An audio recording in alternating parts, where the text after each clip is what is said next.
علماء کرام سے اکثر ہم نے سنا ہے کہ اللہ پاک جس کے ساتھ بھلائی کا ارادہ فرما لیتا ہے اس کو دین کی سمجھ عطا فرما دیتا ہے۔ جو شخص دین سے دلچسپی رکھے، دین اسلام کی تعلیمات سے دلچسپی رکھے، دین کی تبلیغ سے دلچسپی رکھے، وہ بلا تشبیہ و بلا تمثیل اللہ کے اس پاک ارادے کا حصہ ہے۔ کل 26 جنوری کے دن ہندوستان کے لیے ایک بہت ہی عظیم دن گزرا۔ ہندوستان کی 70 سالہ تاریخ اس بات کی گواہ اور ضامن ہے کہ ہندوستان میں بسنے والی ہر ایک قوم اپنے اپنے وقت مقررہ پر اپنی اپنی عیدیں اور تہوار مناتی ہے۔ ہر قوم کا ایک اپنا فیسٹیول، تہوار اور عید ہے، لیکن جب 26 جنوری اور 15 اگست کا دن آتا ہے تو ہر قوم بغیر کسی تفرقے کے یکساں 26 جنوری کے دن پرچم کشائی کرتی ہے، 15 اگست کے دن پرچم کشائی کرتی ہے۔ یوم آزادی ہو 15 اگست یا یوم جمہوریہ ہو 26 جنوری، ہر قوم اپنے اپنے محلوں میں، اسکولز میں، ایجوکیشنل انسٹیٹیوشنز میں، دکانات کے سامنے، مدرسوں میں، کمپنیز میں پرچم کشائی کرتے ہیں اور اس بات کا اعلان کرتے ہیں کہ ہم کو وطن عزیز ملک ہندوستان سے کتنی محبت ہے۔ ہونا بھی چاہیے، کیونکہ سرکار کائنات صلی اللہ علیہ وآلہ وسلم نے ارشاد فرمایا، حب الوطنی من الایمان، وطن کی محبت ایمان کا حصہ ہے۔ ملک ہندوستان میں ہم پیدا ہوئے تو ہمارا ایمانی اور اسلامی تقاضا یہ ہے کہ ہم جتنا مسلمان ہونے پہ فخر کرتے ہیں اتنا ہندوستانی ہونے پر بھی ہم فخر کریں، کہ ہمارا دینی فریضہ بھی ہے اور تقاضا بھی ہے۔ محبت کا ثبوت الگ چیز ہے، محبت کے دعوے الگ چیز ہے۔ اگر کوئی شخص یہ کہے کہ مجھے ملک سے محبت ہے تو یہ دعویٰ ہے، اور اگر کوئی شخص یہ کہے کہ مجھے ملک سے محبت ہے اور سرحد پہ اپنی جان بھی دے دے تو پھر یہ دلیل ہے، یہ دعویٰ بھی ہے اور دلیل بھی ہے۔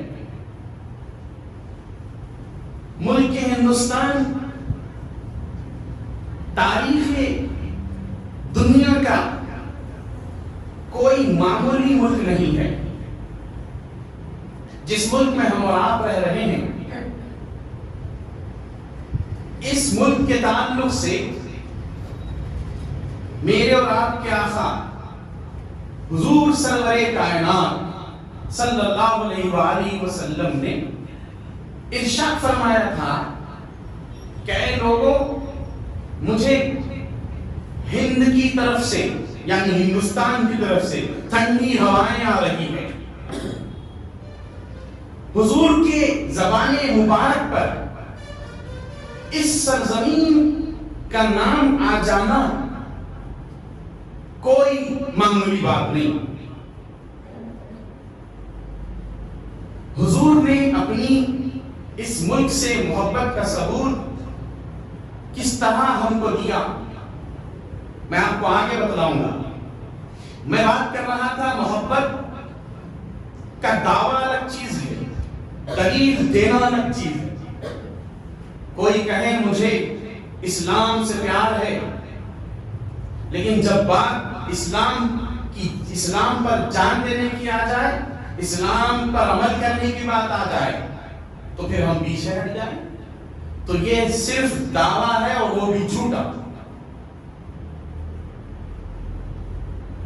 اور اگر اسی طرح کوئی شخص ملک سے محبت کرنے کی بات کرے، ملک سے محبت یہ نہیں ہے کہ ہندوستان کی کرکٹ ٹیم میچ جیت جائے اور ہم جشن منائیں، خوشیاں منائیں، یہ ملک سے محبت نہیں ہے. یہ تو آپ کا کرکٹ کے لیے پیار ہے. ہاں یہ اور بات ہے کہ ملک ہندوستان کے پلیئرز جیت گئے،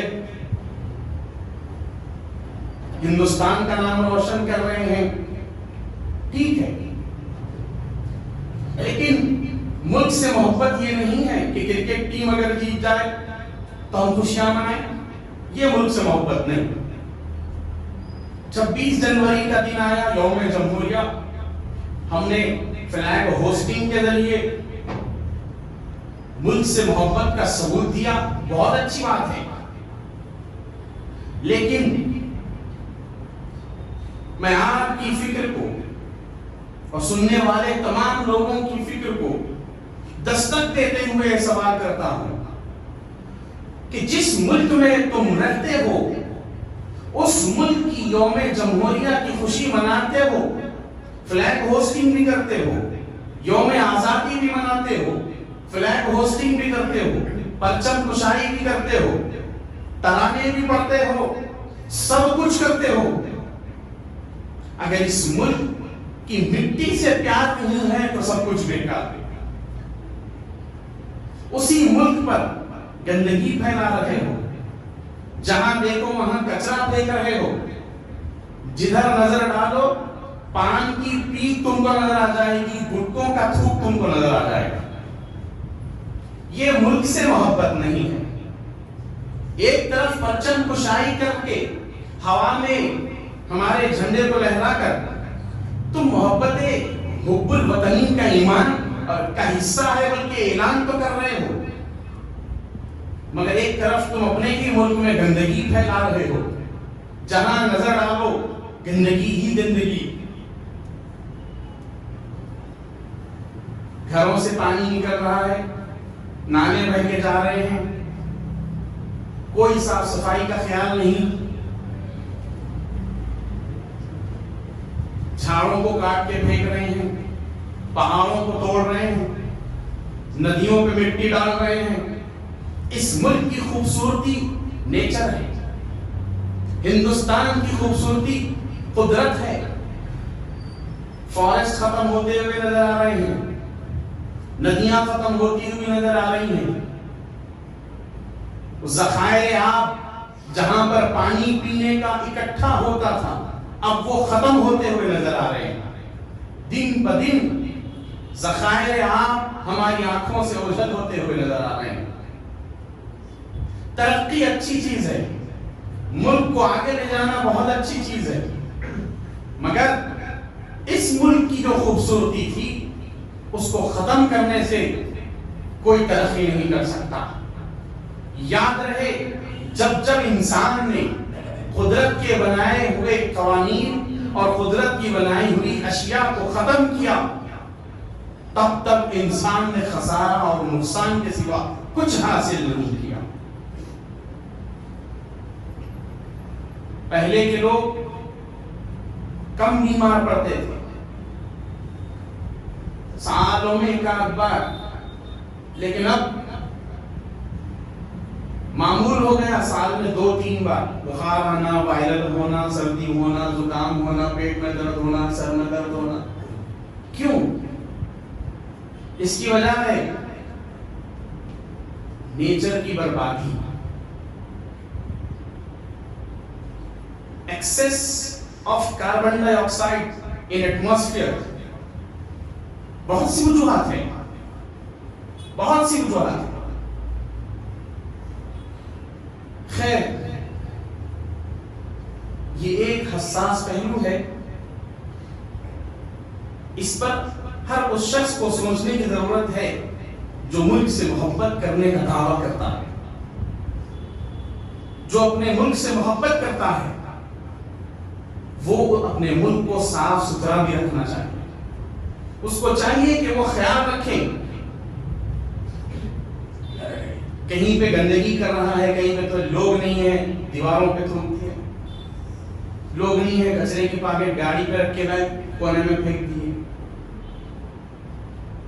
جہاں پہ ضرورت پیش آ گئی گاڑی رو کے ٹھہر گئے اور فارغ ہو گئے، طہارت کا کوئی خیال نہیں.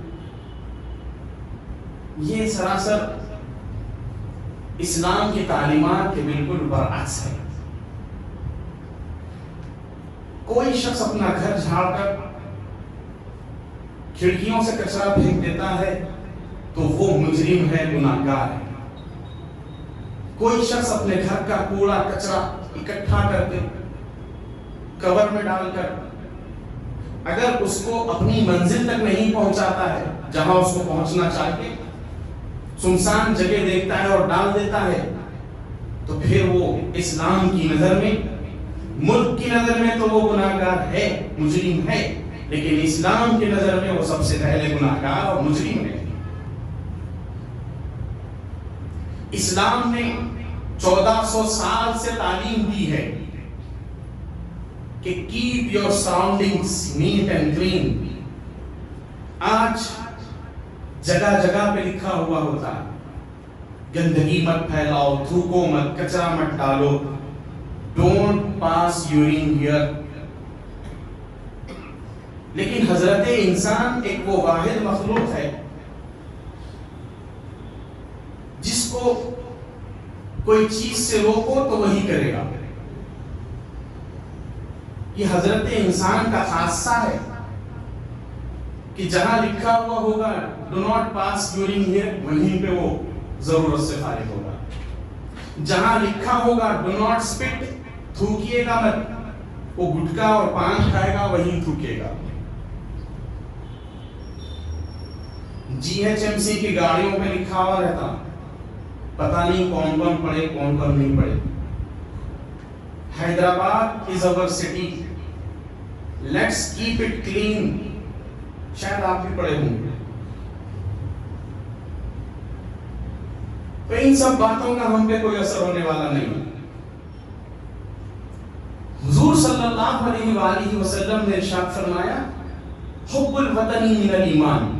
وطن کی محبت، تم جس وطن میں پیدا ہو اس وطن کی محبت تم پر واجب ہے، ایمان کا حصہ ہے.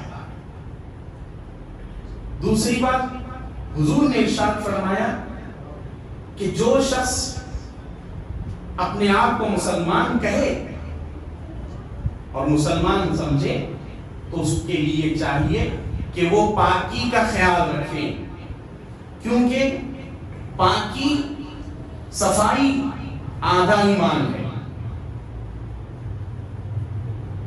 ہندوستان کی سرزمین ہمارے لیے مقدس اس لیے بھی ہے کیونکہ جب دنیا میں پہلے انسان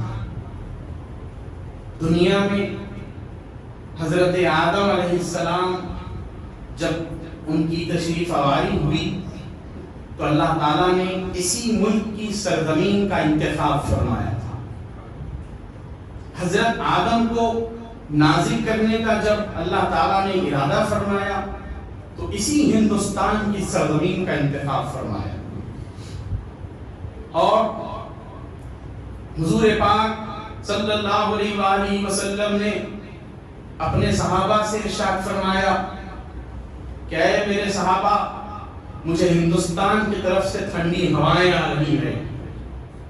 اتنا ہی نہیں، امام عالی مقام امام حسین علیہ السلام کربلا کی سرزمین پر یزید کی فوج سے، ابن زیاد سے یہی مطالبہ کر رہے تھے کہ مجھے ڈائریکٹ یزید سے بات کرنے دی جائے۔ اگر تم اس بات سے راضی نہیں ہو کہ میری بات یزید سے کرواؤ تو مجھے چھوڑ دو، مجھے ہندوستان جانے دو۔ امام عالی مقام جب شہید ہو گئے کربلا کی سرزمین پر تو آپ کو جان کر حیرانی ہوگی، ہندوستان کا ایک طبقہ جو مسلمان نہیں تھا، وہ طبقہ جو آج حسینی برہمن کہلاتا ہے، پنڈتوں کا ایک گروپ، برہمنوں کا ایک گروپ قافلے کی شکل میں ہندوستان سے نکلا۔ جیسے ہی خبر پہنچی ہندوستان میں کہ امام عالی مقام مدینے سے چل پڑے ہیں کربلا کی طرف، یزید کے ارادے اچھے نہیں ہیں، خاندان رسول کو قتل کرنا چاہتا ہے، جب یہ خبر ہندوستان پہنچی تو ہندوستان کے پنڈت، ہندوستان کے برہمن، انہوں نے کیا کیا؟ ایک قافلہ بنایا اور امام عالی مقام کی حفاظت کی نیت سے ہندوستان سے نکلے، اور جب چلتے چلتے کربلا پہنچے تو بہت دیر ہو چکی تھی، امام عالی مقام شہید کر دیے گئے تھے، آپ کا خاندان شہید ہو گیا تھا۔ تم کو آج بھی وہ قوم مل جائے گی جو اپنے گھروں کی مندروں میں، اپنے گھروں کے پوجا خانوں میں آج بھی وہ لوگ امام عالی مقام کے پوسٹر چپکائے ہوئے ہیں یا حسین ابن علی کے نام لکھے ہوئے، وہ گھر تم کو آج بھی مل جائیں گے۔ ان کو حسینی برہمن کہتے ہیں، وہ اپنے آپ کو امام عالی مقام کے چاہنے والے کہتے ہیں۔ یہ جو دت فیملی ہے یہ بھی حسینی برہمن ہے، دت فیملی۔ کوئی ایکٹر بھی ہے نا، آپ کے بالی ووڈ کا ایک ایکٹر ہے، ہاں، یہ دت فیملی بھی جو ہے یہ حسینی برہمن ہے۔ خیر بہرحال، ہم اس ملک میں پیدا ہوئے ہیں تو ہمارے لیے کوئی یہ معمولی بات نہیں ہے۔ حضور پاک صلی اللہ علیہ وآلہ وسلم کو یہ ملک اتنا عزیز تھا کہ سرکار نے اپنے ایک شہزادے کو اس ملک کی ہدایت کے لیے، اس ملک کے غریبوں کی ہدایت کے لیے سرکار نے اپنے ایک شہزادے کو غریبوں کے لیے غریب نواز بنا کے بھیجا، اور جب غریب نواز اس ملک میں تشریف لائے تو یہ ملک سپریشن کا شکار نہیں تھا۔ آج جو بنگلہ دیش، جو انڈونیشیا، جو سری لنکا اور جو پاکستان اس ملک سے جدا ہے، الگ ہے، بائیفرکیشن سے پہلے غریب نواز اس ملک میں تشریف لائے تھے، تو کوئی یہ نہ سمجھے کہ غریب نواز ہندوستان کے لیے غریب نواز ہے، نہیں، یہ تو آج سپریٹ ہوا۔ غریب نواز پاکستان کے لیے بھی غریب نواز ہے، بنگلہ دیش کے لیے بھی غریب نواز ہے، انڈونیشیا کے لیے بھی غریب نواز ہے، ہندوستان کے لیے بھی غریب نواز ہے، اور سری لنکا کے لیے بھی غریب نواز ہے، کیونکہ یہ بر صغیر ایک تھا، اس کو ہم نے بائیفر کیا، ہم نے سپریٹ کیا، ہم نے جدا کر دیا۔ لوگ جب جنگیں ہوئی، لڑائیاں ہوئی، لوگوں نے اپنے اپنے حساب سے ہندوستان کے ٹکڑے کر لیے، لیکن غریب نواز جس وقت تشریف لائے تھے نہ اس وقت پاکستان تھا، نہ اس وقت سری لنکا تھا، نہ اس وقت نیپال کا وجود تھا، نہ اس وقت کسی اور ملک کا وجود تھا۔ یہ جو الگ الگ ہم سے ہو گئے ہیں، یہ سب بر صغیر ہند کہلاتے تھے، ہند کہلاتے تھے۔ ایشیا کا ایک بہت بڑا خطہ ہند کہلاتا تھا۔ بہرحال غریب نواز رضی اللہ تعالی عنہ. جب آپ کو معلوم ہونا چاہیے کہ ایک عام انسان اور اللہ کے ولی میں بہت فرق ہوتا ہے. ہم یہ سمجھتے ہیں کہ عبادتیں کر لیں گے، نمازیں پڑھ لیں گے، ریاضت کر لیں گے، صدقات و خیرات کر لیں گے تو ہم بھی اللہ کے ولی کے برابر ہو جائیں گے. یہ محض تمہارا خیال ہے، کیونکہ غریب نواز جن کو ہم غریب نواز کہتے ہیں، رجب المرجب کا مہینہ شروع ہو گیا ہے. حضرت سید معین الدین چشتی سنجری رحمت اللہ تعالی علیہ رضی اللہ تعالی عنہ، جن کو ہم غریب نواز کہتے ہیں، ان کا نام معین الدین ہے. وہ سنجر میں پیدا ہوئے اور سنجر میں چشت کی وادیوں میں آپ کا گھر تھا. آپ کو جان کے حیرانی ہوگی کہ غریب نواز کوئی معمولی خاندان میں پیدا نہیں ہوئے. غریب نواز ایک بہت ہی رئیس اور امیر ترین گھرانے میں پیدا ہوئے. جب آپ کی ولادت ہوئی اور آپ بچپن میں تھے، اپنے باغ میں، انگوروں کا باغ تھا حضرت خواجہ معین الدین چشتی کا. چشتی اس لیے کہا جاتا ہے کیونکہ چشت کی وادیوں میں آپ کا گھر تھا. سنجری، سنجر ایک مقام ہے سنجر، وہاں کے آپ رہنے والے تھے، اس لیے آپ کو سنجری اور چشتی کہا جاتا ہے. چشت ایک مقام کا نام ہے. بہرحال چھوٹے تھے، سرکار غریب نواز، انگوروں کا باغ تھا اور آپ انگور توڑ رہے تھے. بچپن تھا، لڑکپن تھا، انگور توڑ ہی رہے تھے کہ ایک بزرگ، ایک مجذوب کا ان کے باغ سے گزر ہوا. تو غریب نواز نے ان کو دیکھا. ظاہر سی بات ہے کہ عام آدمی کی نظر میں اور ولی کی نظر میں بہت فرق ہوتا ہے.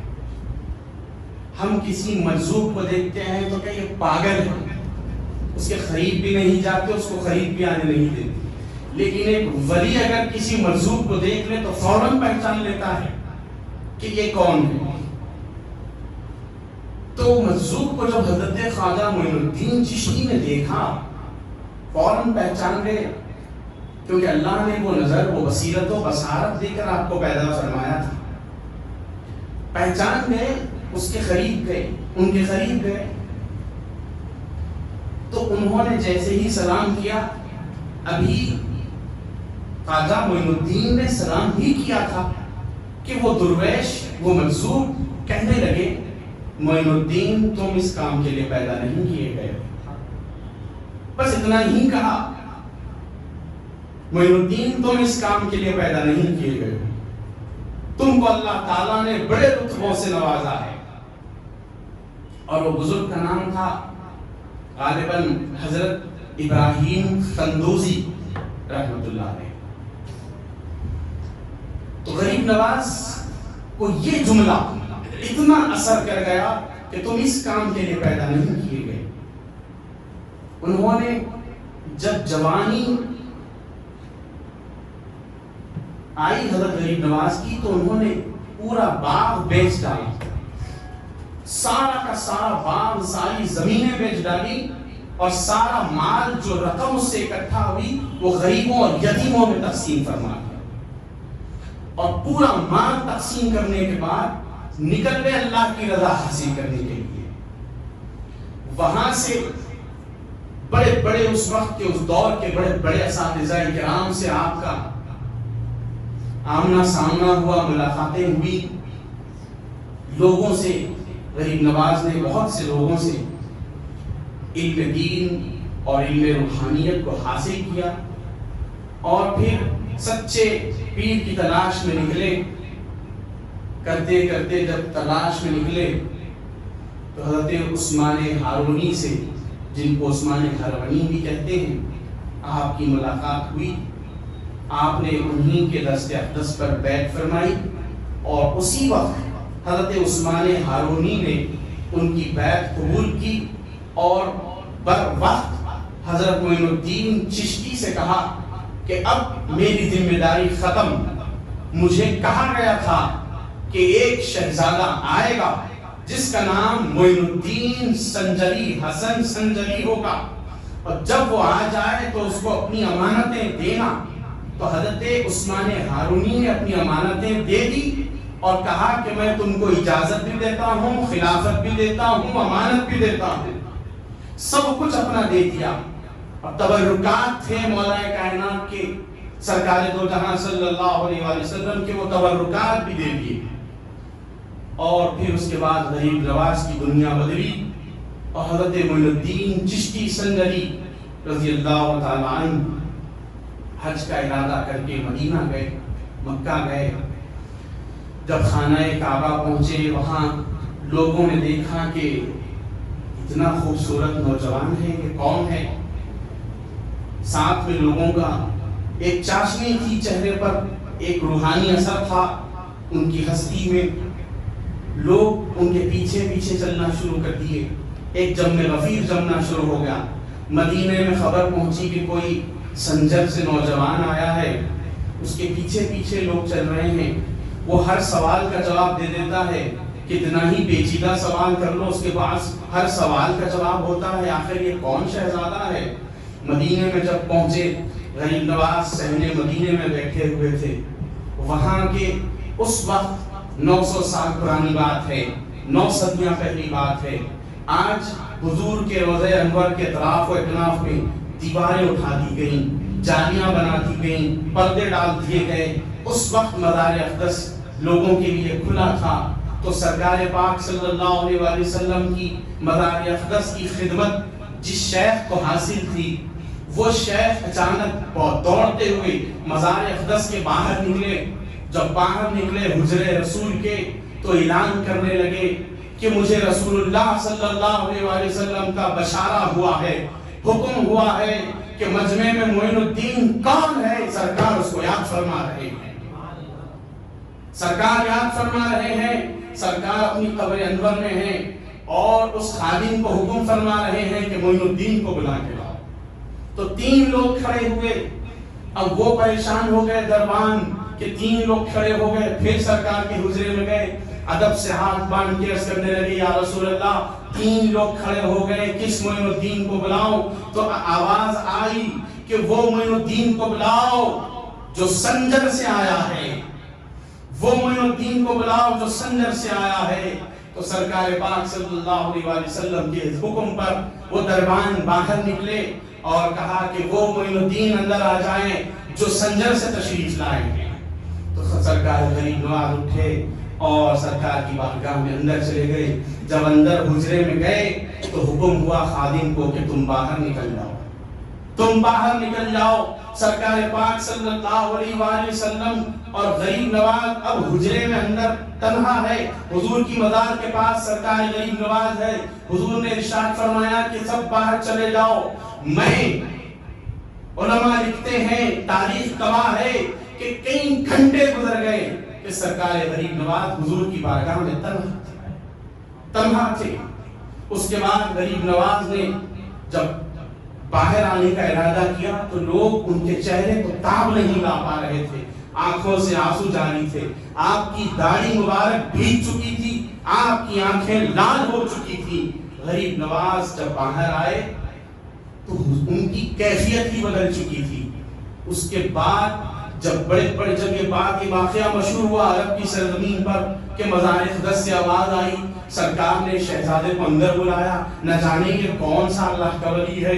جب یہ بات مشہور ہو گئی تو اس وقت کے بڑے بڑے علماء، اس وقت کے بڑے بڑے صوفیاء غریب نواز سے ملنے کے لیے مدینہ تشریف لائے۔ مدینہ جب تشریف لائے تو لوگوں نے سوال کیے، یقین جانیے علماء لکھتے ہیں کہ غریب نواز نے مدینہ منورہ میں مسجد نبوی میں 3 دن تک مسلسل حدیث کا درس فرمایا۔ 3 دن تک مسلسل حدیثوں کا درس فرمایا، اور جب حضور پاک صلی اللہ علیہ وسلم کی بارگاہ میں حاضری دیتے تو ایسا دیتے جیسے کوئی غلام بادشاہ کے سامنے کھڑا ہوا ہے، اور ضد کرنے لگے کہ یا رسول اللہ مجھے آپ کے قدموں میں جگہ چاہیے، یا رسول اللہ مجھے آپ کے قدموں میں جگہ چاہیے، اب میں یہاں سے کہیں نہیں جاؤں گا۔ آواز آئی معین الدین تم کو اللہ تعالیٰ نے ہند کی ہدایت کے لیے چن لیا ہے، ہند کی ہدایت کے لیے تم کو چن لیا ہے۔ تو جب آپ کا حکم ہوا سرکار کا حضرت غریب نواز کو، تو وہاں سے نکلے، اور نکل کر جب ہندوستان کی طرف تشریف لائے تو ہندوستان میں ہو سکتا ہے کہ ہم بھی اپنے آباء و اجداد کا نام نہیں بتا سکتے، 4 سے 5 پشت ہم بتا پائیں گے، اس کے بعد ہم اپنے آباء و اجداد کے نام نہیں بتا سکتے۔ جو سادات ہیں وہ تو اپنی جگہ، جو غیر سادات ہے وہ اپنے 5ویں 6ویں 8ویں دادا کا نام نہیں بتا سکتے۔ کیوں نہیں بتا سکتے؟ وہ اس لیے نہیں بتا سکتے کیونکہ ہو سکتا ہے کہ ہم بھی کنورٹڈ، ہو سکتا ہے کہ ہم بھی، ہمارے آباء و اجداد نے بھی اسلام قبول کیا۔ کیونکہ غریب نواز جب ہندوستان میں تشریف لائے تھے تو غریب نواز کی تشریف آوری سے پہلے ہندوستان میں ایک بھی مسلمان نہیں تھا۔ لوگ حضرت تمیم انصاری کا نام لیتے ہیں، وہ صحابی رسول ہیں۔ آپ تشریف لائے ہندوستان کو، لاتی ہی کچھ عرصے میں آپ کا وصال ہو گیا، آپ نے تبلیغ نہیں فرمائی۔ حضرت تمیم انصاری نے، چند لوگ آپ کے ساتھ تھے، تو 99% لوگ ہندوستان میں مسلمان نہیں تھے۔ جب غریب نواز تشریف لائے تو آج 800 سال کے اوپر ہو گیا، پوری تاریخ ہندوستان گواہ ہے کہ ہم اور آپ آج جو لا الہ الا اللہ محمد الرسول اللہ ہم بڑی تابانی سے پڑھ رہے ہیں، یہ صدقہ ہے معین الدین چشتی کا۔ یہ اللہ اس کے رسول کے کرم کے بعد غریب نواز رضی اللہ تعالی عنہ کی مہربانی ہے، یہ آپ کا کی دین ہے کہ آج ہندوستان میں اسلام کا پرچم بلند و بالا ہے۔ ہم کو یہ احسان غریب نواز کا کبھی نہیں بھولنا چاہیے۔ ہم ہندوستانی ہیں تو ہمارا یہ فرض ہے کہ ہم غریب نواز سے محبت رکھیں، والہانہ محبت رکھیں، کیونکہ غریب نواز کوئی معمولی ہستی کا نام نہیں ہے، غریب نواز اس ہستی کا نام ہے جن کو رسول اللہ نے خود ہماری ہدایت کے لیے چنا ہے۔ اسی لیے غریب نواز کو عطائے رسول کہتے ہیں کہ ہم پر رسول اللہ کی عطا ہے غریب نواز۔ ہندوستانیوں اپنی قسمت پہ ناز کرو کہ رسول اللہ صلی اللہ علیہ وآلہ وسلم نے ہماری ہدایت کے لیے، ہمارے آباء و اجداد کی ہدایت کے لیے، اس ملک کی ہدایت سے حضور کو اتنی دلچسپی تھی، اس ملک کے لوگوں سے اتنا پیار تھا کہ سرکار نہیں چاہتے تھے کہ ہندوستان کے لوگ جہنم میں جائے، تو سرکار پاک صلی اللہ علیہ وسلم نے اپنی رحمت کا صدقہ اٹھا کر ہم معین الدین چشتی کی شکل میں ہم ہندوستانیوں کو عطا فرما دیا۔ یہ کرم ہے سرکار کا، یہ حضور کی رحمت للعالمین کا صدقہ ہے۔ انشاءاللہ تعالی غریب نواز کا مہینہ شروع ہو گیا ہے، رجب، اور غریب نواز کے غریب نواز حضور سیدنا مولا علی کرم اللہ وجہہ الکریم کا بھی مہینہ ہے۔ 6 تاریخ کی نسبت غریب نواز سے ہے، 13 رجب کی نسبت حضور مولا کائنات سے ہے۔ انشاءاللہ اس ضمن میں عنقریب ہماری مسجد کی کمیٹی سے اعلان کیا جائے گا، انشاءاللہ بہت جلد اعلان کیا جائے گا، تاریخ اور وقت بتایا جائے گا، جلسے کا انعقاد عمل میں لایا جائے گا۔ جو کچھ بھی معاملات ہیں غریب نواز سے ریلیٹڈ حضور مولا کائنات سے ریلیٹڈ اس میں بیان کیے